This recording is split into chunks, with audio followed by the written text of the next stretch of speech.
नमस्ते प्रणाम। हम केसरी लाल यादव और हमारी प्यारी बहन, हम सबकी दुलारी बहन रोहिणी आचार्य जी, जो कि छपरा सारण से चुनाव लड़ रही हैं और उनका चुनाव चिन्ह लालटेन छाप है और 3 नंबर पे है।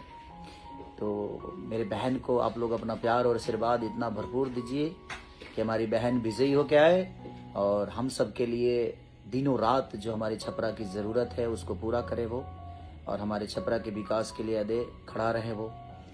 और मेरी तरफ से अपने बहन के लिए और छपरा की जनता के लिए ढेर सारी शुभकामनाएं है कि उस बहन को भारी मतों से विजयी बनाइए, जो कि 3 नंबर उनका संख्या 3 पे है, बटन ईवीएम के बटन 3 पे है उनका चुनाव चिन्ह लालटेन।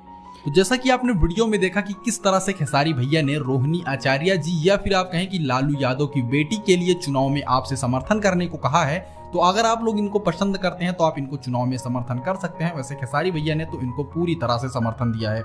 इसके बारे में आपकी क्या राय है, हमको कमेंट जरूर कीजिएगा।